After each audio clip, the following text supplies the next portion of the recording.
Hello അസ്സലാമു അലൈക്കും, welcome back my YouTube channel. ഇന്ന് ചോക്ലേറ്റ് സ്പഞ്ച് കേക്കിൻ്റെ റെസിപ്പി ആയിട്ടാണ് വന്നിട്ടുള്ളത്. ഈ വീഡിയോ കണ്ട് എല്ലാവരും സപ്പോർട്ട് ചെയ്യണം. അപ്പോൾ ഈ റെസിപ്പി എല്ലാവരും ട്രൈ ചെയ്ത് നോക്കണം. എന്തായാലും ഫ്ലോപ്പ് ആവാത്ത റെസിപ്പിയാണ്. അപ്പോൾ ആദ്യം 1 കപ്പ് മൈദ എടുക്കുക. എന്നിട്ട് ഒരു അരിപ്പയിലൂടെ ഇത് അരിച്ചെടുക്കണം. കട്ടകളോ പൊടികളോ ഉണ്ടെങ്കിൽ ഒന്ന് റെഡി ആവാൻ. അതിനുശേഷം ഒരു 3 ടേബിൾ സ്പൂൺ കൊക്കോ പൗഡറും അതുപോലെ തന്നെ 1/2 ടേബിൾ സ്പൂൺ ബേക്കിംഗ് പൗഡറും 1/4 ടേബിൾ സ്പൂൺ ബേക്കിംഗ് സോഡയും ഒരു നുള്ള് ഉപ്പും ഇട്ട് നല്ലവണ്ണം മിക്സ് ചെയ്യുക. എന്നിട്ട് നല്ലവണ്ണം മിക്സ് ചെയ്തിട്ട് എല്ലാതും ഒരുപോലെ യോജിപ്പിക്കുക. എന്നിട്ട് അരിപ്പയിലൂടെ അരിച്ചെടുക്കുക. ഇത് 1, 2, 3 പ്രാവശ്യം ചെയ്യാം. പക്ഷേ ഞാനൊരു പ്രാവശ്യമേ ചെയ്തിട്ടുള്ളൂ. എന്നിട്ട് പാത്രത്തിൽ നല്ലവണ്ണം മിക്സ് ചെയ്തു. ഒന്നല്ലെങ്കിൽ ഫോർക്ക് കൊണ്ടോ അല്ലെങ്കിൽ ഒരു കയ്യിൽ കൊണ്ടോ പാത്രത്തിലുള്ള പൊടി നല്ലവണ്ണം മിക്സ് ചെയ്യുക. എല്ലാതും ഒരുപോലെ തന്നെ എല്ലാ സ്ഥലത്തും യോജിച്ചെത്തണം. കൊക്കോ പൗഡർ ആയാലും അതുപോലെ തന്നെ ബേക്കിംഗ് പൗഡർ, ബേക്കിംഗ് സോഡ ഇതെല്ലാം ഒരു സൈഡിലേക്ക് എല്ലാ സൈഡിലേക്കും എത്തണം. എന്നാലേ ഒരുപോലെ പൊങ്ങി വരികയുള്ളൂ. അതിനുശേഷം 4 മുട്ടയെടുത്ത് ബീറ്റ് ചെയ്യുക. 4 മുട്ടയിലേക്ക് 1 കപ്പ് പഞ്ചസാരയാണ് വേണ്ടത്.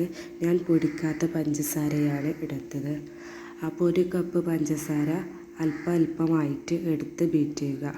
അതിലേക്ക് 1/2 ടേബിൾ സ്പൂൺ വാനില എസൻസും പാരുക. അതിനുശേഷം നല്ലവണ്ണം ബീറ്റ് ചെയ്യുക. ആദ്യം സ്പീഡ് കുറച്ചിട്ടും പിന്നെ സ്പീഡ് കൂട്ടിയിട്ടും ബീറ്റ് ചെയ്യുക.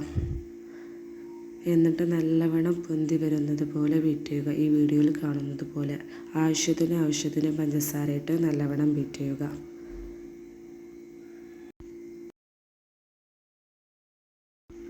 വാനില എസൻസ് ഒരു 1/2 ടേബിൾ സ്പൂൺ മതി. അപ്പോൾ അതും പറഞ്ഞ് നല്ലവണ്ണം ബീറ്റ് ചെയ്യുക. ഇതുപോലെ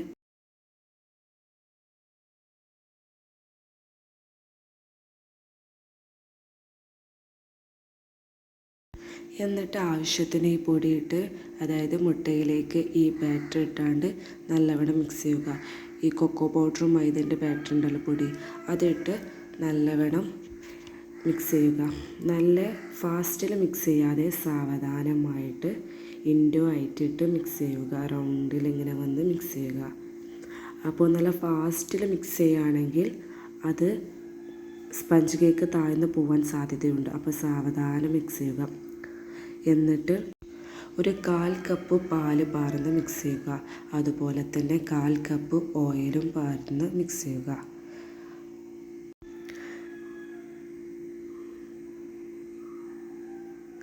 മെല്ലെ വേണം മിക്സ് ചെയ്യാൻ, സാവധാനം. അപ്പോൾ ഈ വീഡിയോയിൽ കാണുന്നത് പോലെ സാവധാനം മിക്സ് ചെയ്യണം.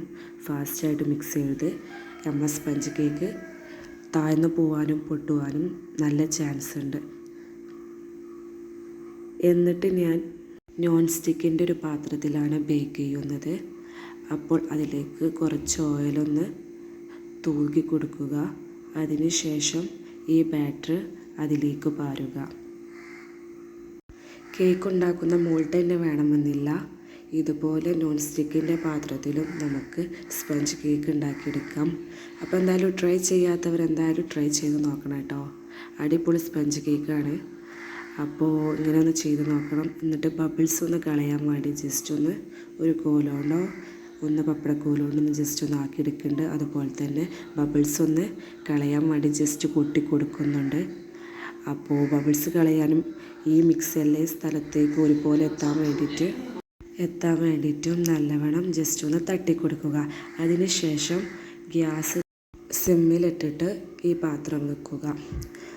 എന്നിട്ടൊരു 1/2 മണിക്കൂർ വെയിറ്റ് ചെയ്യുക.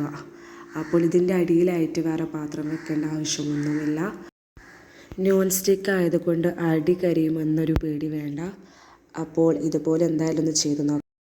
അപ്പോൾ 1/2 മണിക്കൂർ കഴിയുമ്പോൾ നമ്മുടെ അടിപൊളി നല്ല സോഫ്റ്റ് ആയിട്ടുള്ള സ്പോഞ്ച് കേക്ക് ഇവിടെ തയ്യാറായിരിക്കുന്നു. അപ്പോൾ ഈ വീഡിയോ ഇഷ്ടപ്പെട്ടാൽ എന്തായാലും സബ്സ്ക്രൈബ് ചെയ്യുക കേട്ടോ. അതുപോലെ തന്നെ ഇതിൻ്റെ ഐസിങ് വീഡിയോ ആയിട്ട് ഞാൻ വേറൊരു വീഡിയോ ആയിട്ട് വരുന്നുണ്ട്. അപ്പോൾ ഐസിങ്ങൊക്കെ ഇതിനെപ്പറ്റി അറിയാത്തവർ എന്തായാലും കണ്ടു നോക്കുക. എന്തായാലും ഈ വീഡിയോ നിങ്ങൾക്ക് ഉപകാരപ്പെടുകയാണെങ്കിൽ എന്തായാലും ഈ ചാനൽ സബ്സ്ക്രൈബ് ചെയ്യാൻ മറക്കല്ലേ, കമൻറ്റ് ചെയ്യാനും അതുപോലെ തന്നെ ലൈക്ക് ചെയ്യാനും മറക്കരുത് കേട്ടോ. അപ്പോൾ ഓക്കെ.